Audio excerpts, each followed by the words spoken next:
Hi guys, unfortunately none of the platforms will allow me to go live. Instagram will only let me go live if we have 1,000 followers. It used to be 50. And Facebook won't let me go live unless we have 100 followers, which we are like 2 away from, so hint hint, wink wink, tell your friends to follow our page.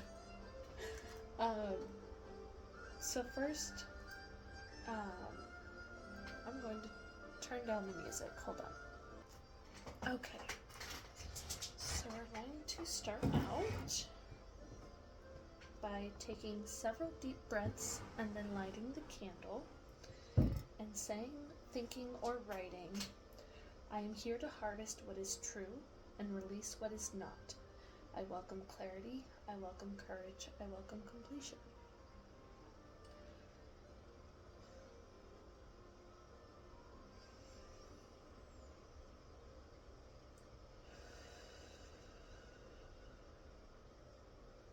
I'm here to harvest what is true and release what is not. I welcome clarity. I welcome courage. I welcome completion. I am here to harvest what is true and to release what is not. I welcome clarity, courage, and completion.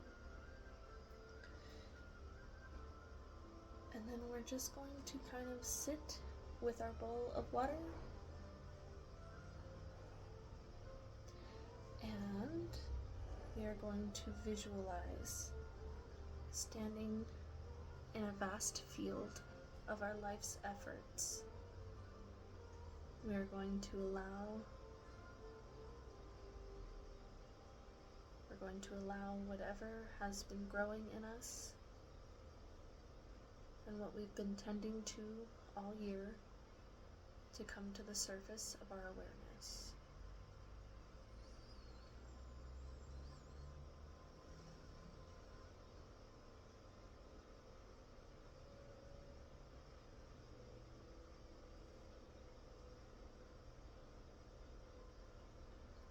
You can take this moment to be still, or take this moment to journal, do some channel journaling.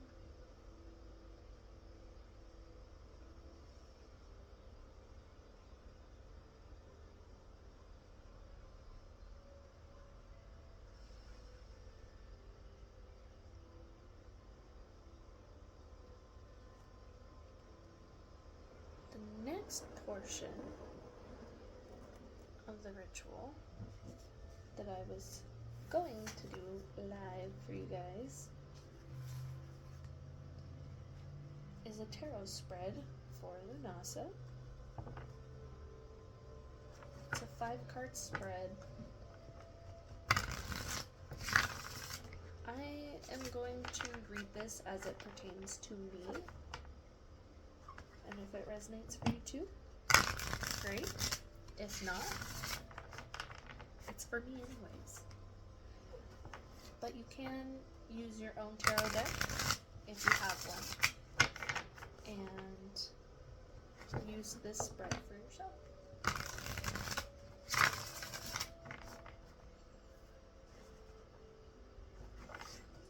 So the first position is the tilled row. What have I been steadily tending, whether consciously or not? What have I been steadily tending, whether consciously or not?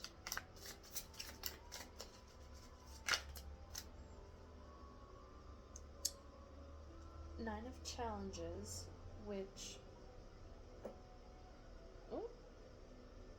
it's indicative of the Nine of Swords, which is about anxiety and worry. And the Five of Visions, which is the equivalent of the Five of Cups, which is also about grief and stress and worry and kind of crying over spilt milk. So that's very fitting for me. been focused on the wrong things. The golden sheaf. What is ready to be received, revealed, or harvested in my life? What is ready to be received, revealed, or harvested in my life?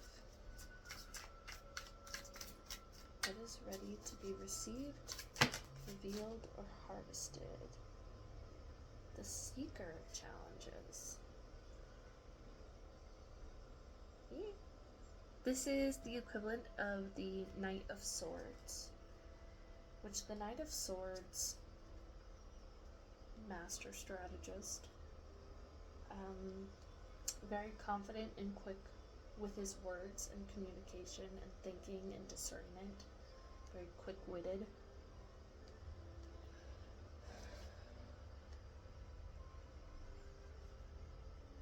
It can also point towards being too harsh or too rash, too impulsive.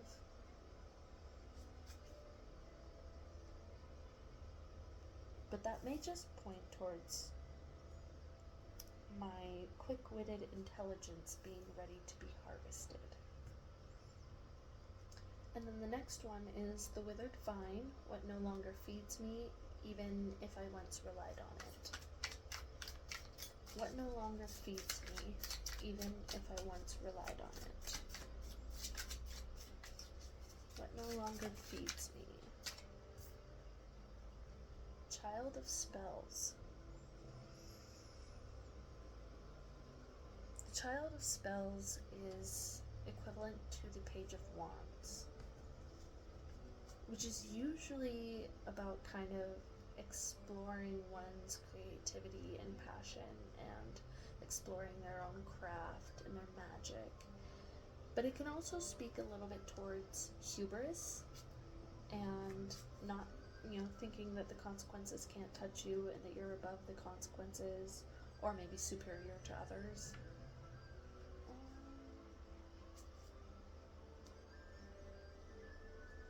Might be a little bit of that hubris. The next one is the hollow belly. What is my soul truly hungry for? Beyond what I think I should want. What is my soul truly hungry for? Beyond what I think I should want. What is my soul truly hungry for? Beyond what I think I should want.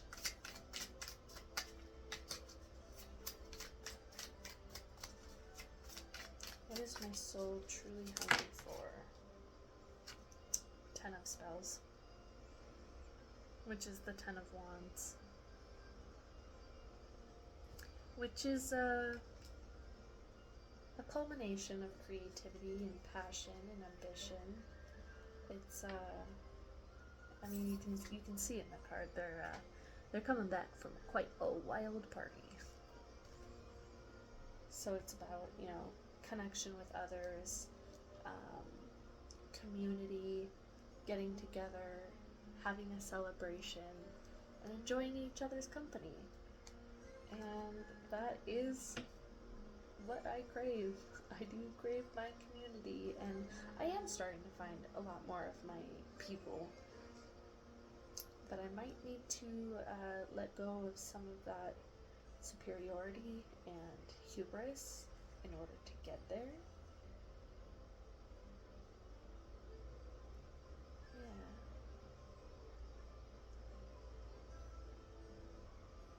Like I said, I've been focused on the wrong things. I need to shift that. And then the next one is the seed for next season. What belief, energy, or action can support me as I move forward? What belief, energy, or action can support me as I move forward? What belief, energy, or support? Action. What belief, energy, or action can support me as I move forward? What belief, energy, or action can support me as I move forward? What belief? Okay, Child of Visions. which the Child of Visions is equivalent to the Page of Cups.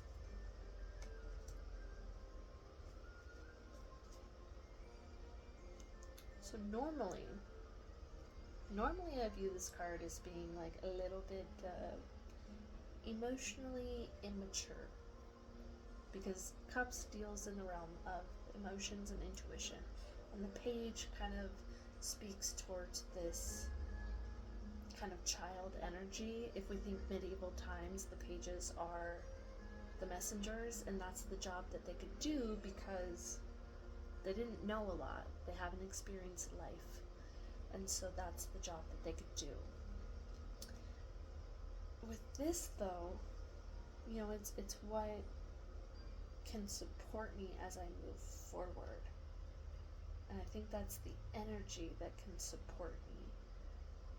You know, the Child of Cups, having like a childlike view of the world and enthusiasm about it, and you can almost see like she's just frolicking through the forest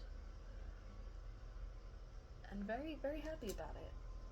She's in the rain, and that actually does resonate, because as I've gotten older, I've gotten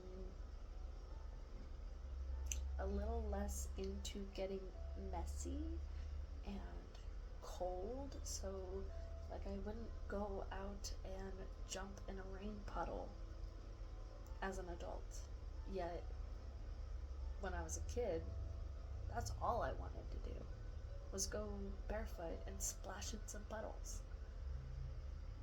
So that is the energy that is supporting me as I'm moving forward. So that's the tarot reading. Some journal prompts, if you do this reading, some journal prompts that you can add on to afterwards is, what did I learn from the cards? What have I been growing that no longer serves me? Where have I felt disillusioned or unfulfilled lately? What stories, beliefs, or roles have I clung to even though they drain me? What effort have I made that deserves more credit than I've given it? What kind of reward or nourishment actually feels meaningful to me right now? So those are some journal prompts. I'm not going to journal on camera because, one, that's weird. Two, it's a lot of time that I don't have. I mean, I do, but I'm not going to sit here and bore you with that. So I will journal later. And that is what came through in the cards. The next section of the ritual is to sever, burn, and receive. So I've got my bundles of herbs here. I forgot my cauldron.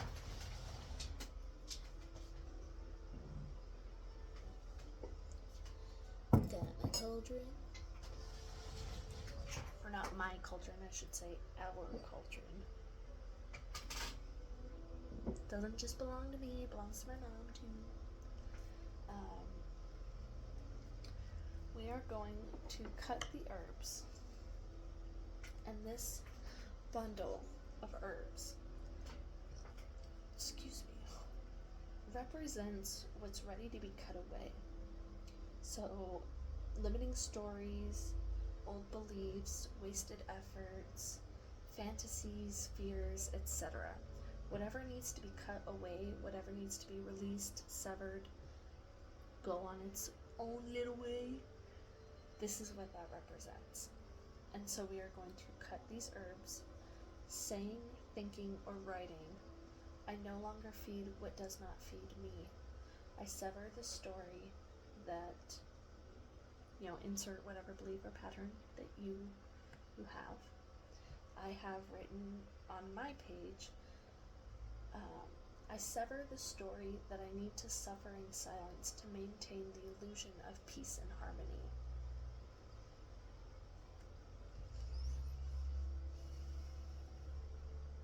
I no longer feed what does not feed me. I sever the story that I must suffer in silence to maintain the illusion of peace. So now, we are going to burn the bundle safely. Safely. Let me repeat that. Safely. Okay.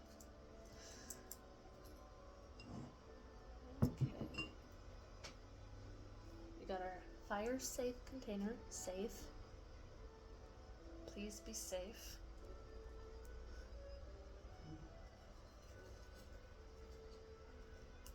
Alright, see how well this works?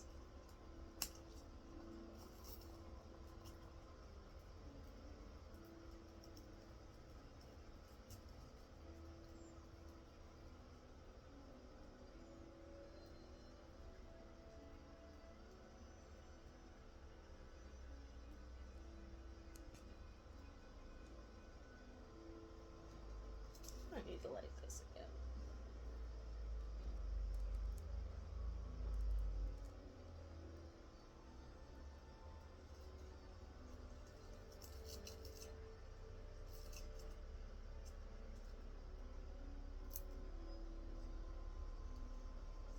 Something I've learned, herbs don't burn as well as one would think they do.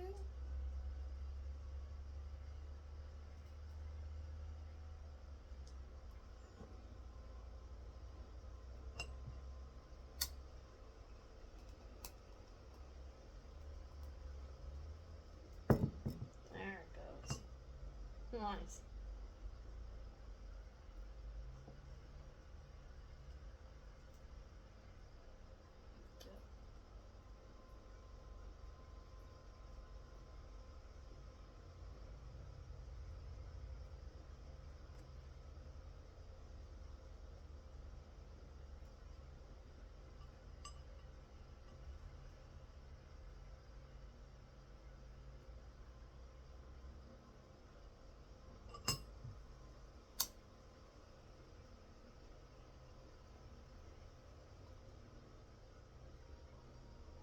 So it didn't go completely dash, but it's almost there.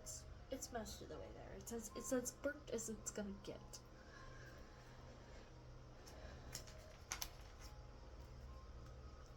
Okay, so now that that's as burnt as that's gonna get, depending on what herbs you use, depends on how well it's going to turn to ash.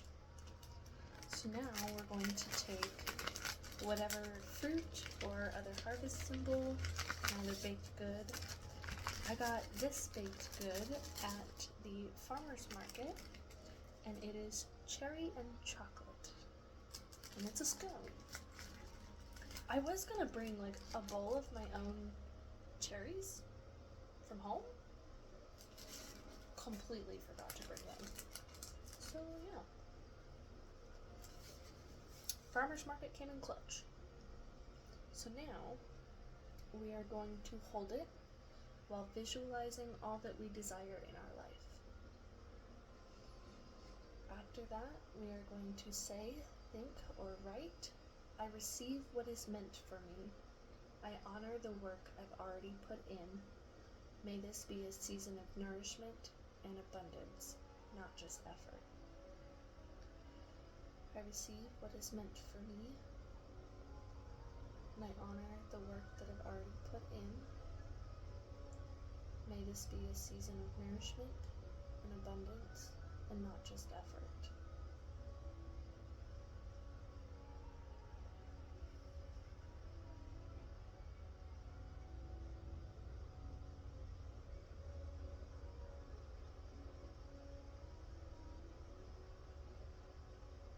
And now, we eat slowly, and we let ourselves truly receive what is meant for us.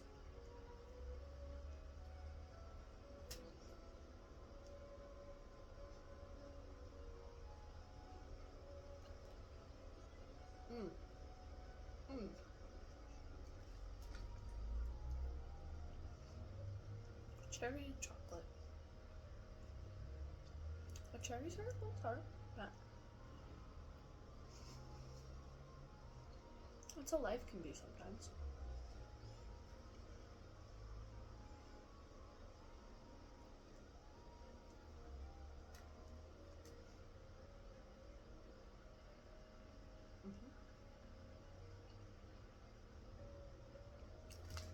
No, I'm not gonna eat the whole thing on camera.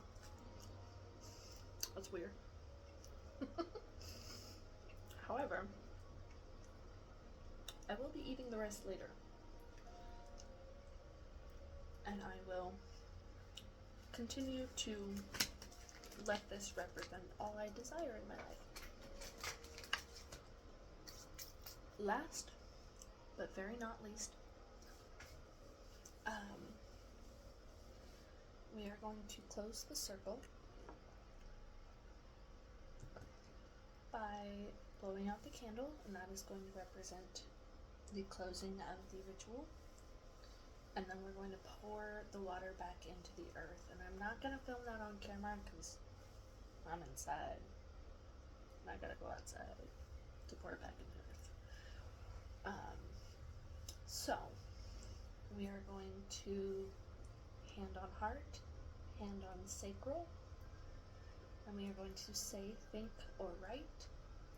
I walk forward with clarity and confidence. May I be happy, may I be healthy, and may I be free.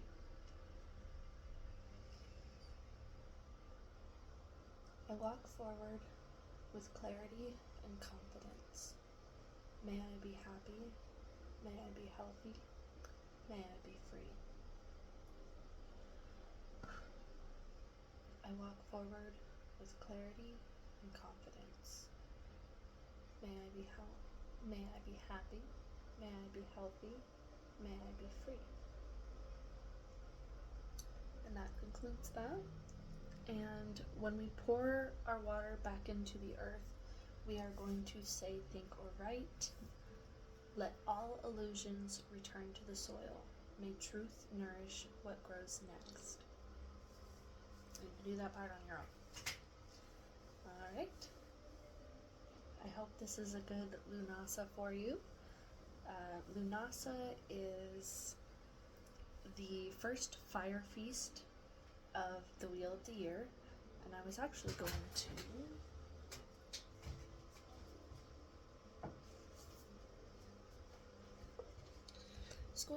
share a little bit about the history of Lughnasadh. So, this is Llewellyn's Sabbath Essentials. It's a whole series. I've got all the Sabbaths. So it says, Lughnasadh is the first of 3 harvest celebrations in the pagan Wheel of the Year. It is typically held from sundown on July 31st through sundown on August 1st. Though some celebrate on or around August 5th or 6th. Referred to as Old Lammas or Old Style Lammas. The festival can also be timed astrologically to coincide with the point where Leo reaches 15 degrees relative to the position of the sun. Agricultural timing is also an option, as Lughnasadh might be celebrated as the first fruits of the harvest begin to ripen in your own garden or regional farmlands. So people in the old days would, the first crops would start to bear fruit, and so they would harvest the first crop of the year, and they would get together and they would have these big feasts with everything they've harvested. It says in Ireland, the 1st of August was celebrated as Lughnasadh, and in Scotland it was also called Lughnasadh. They're all Lughnasadh, they're all spelled differently. In the Isle of Man, the day was called Lughnasadh? And in Wales, the day was celebrated as, these are hard to pronounce, Gwyl Awst, or Feast of Augustus. In England, it was called Lammas I don't know that word. These are hard to pronounce. Basically, it translates to literally love mass. It originated in Ireland. Lughnasadh gets its name from the Celtic deity Lugh, spelled L-U-G-H, which is how we get Lughnasadh, sometimes spelled L-U-G. In modern times, Lugh is often thought as a solar deity and harvest god, but originally he seems to have been understood as a god of human skill, kings, and a patron of heroes. Lugh was the king of the Tuatha de Danann. I'm so sorry if I butchered that. A race of divine beings whose name translates as people of the goddess Danu. Danu was a mother goddess associated with water, the earth, fertility, and victory. With the help of Lugh, Danu's followers managed to displace the Firbolg and Fomori. These are so hard to pronounce. The previous cast of divine rulers who portrayed in Irish myths as monstrous beings. Lugh was attributed with great skill in craft and warfare, and over time he became equated to the Roman god Mercury. In the festival of Lughnasadh, Mary MacNeil's comprehensive study of traditional Celtic Lughnasadh customs, the author concluded that the festival most likely originated I said that wrong. The festival most likely originally consisted of a mix of ceremony, feasting, and ritual theatrics, usually held on hilltops or waterside. There was likely, according to the author, a ritual in which the first fruit from the grain harvest would be brought to the top of the hill and buried as an offering. The author also reports as common practice a bull sacrifice and ceremony involving the animal's hide, as well as a ritual play retelling Lugh's triumph over blight or famine, in which a human head was installed on top of a hill by a person playing the role of Lugh.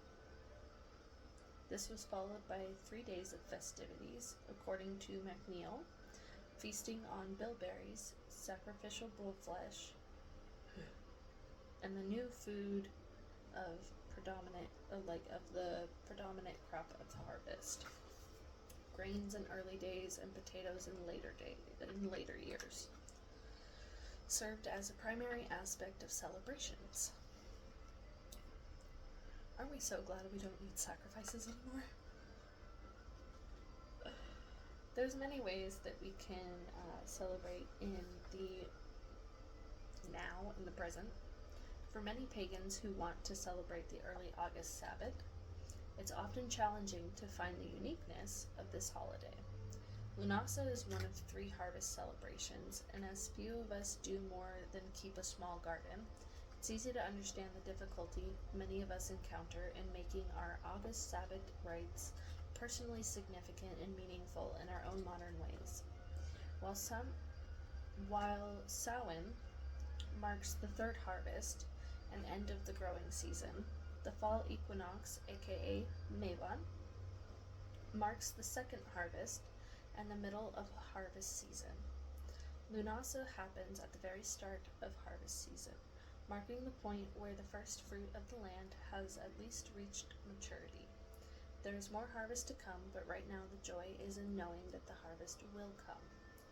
Like the promise of a rainbow, our first harvest of the season reassures us that if all continues to go well, we can expect more wholesome treasures down the road that will sustain us through the winter.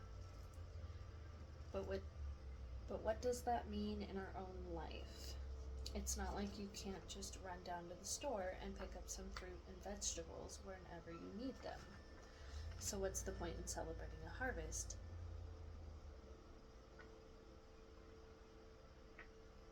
Oh, sorry. What's the point in celebrating a harvest your own life doesn't utterly depend on?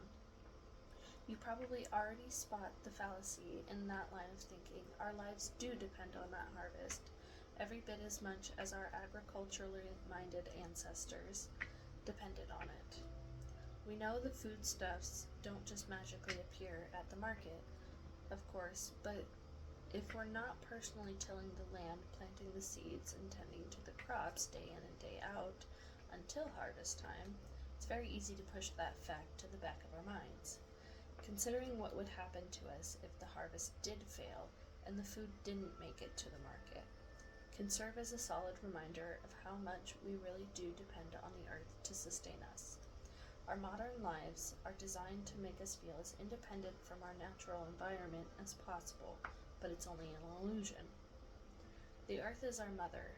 Even if we're wearing three-piece suits, driving fancy cars, and basking in carpeted, air-conditioned luxury, we're needy children, totally dependent on the earth to provide us with food, water, shelter, and clothing.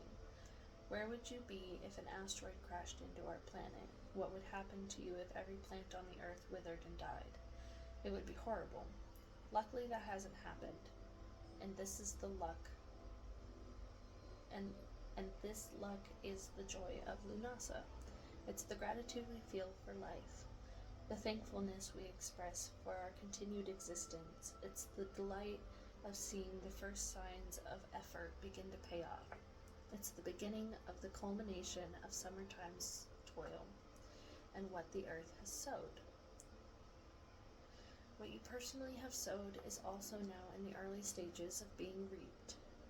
In this chapter, you'll discover many ways in which modern pagans celebrate Lughnasadh. Let these ideas inspire you to create your own personally meaningful Sabbath rites. So there's modern themes and common elements.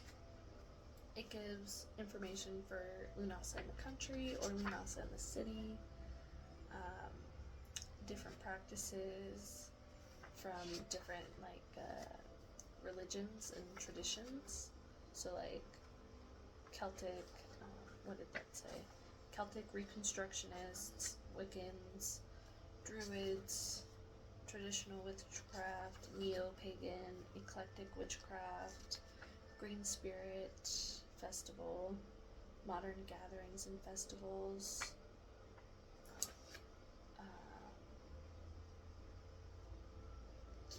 There's quite a lot of traditions and beliefs and religions. Suggested activities. You can honor the dead. You can bring in the harvest. Maybe you have your own garden. Go magical tool hunting. Maybe go on a hike and get some fun little tools. You can also cook or bake. And you can play games. Or, you can follow this ritual. Or you can just get everybody together and have one big feast. Alright. I hope that helps in some way, or maybe, if you're new to the Wheel of the Year and Sabbats, I hope that gives you a way that you can practice on your own. And like one of my posts said, let others guide you, but walk your own path. So if you don't have a certain herb, replace it with something you do have. Or if this is not the way that you want to celebrate Lughnasadh, that's fine. Come up with your own way. However Lughnasadh resonates for you. And now I am going to eat the rest of my scone and go home. See you guys.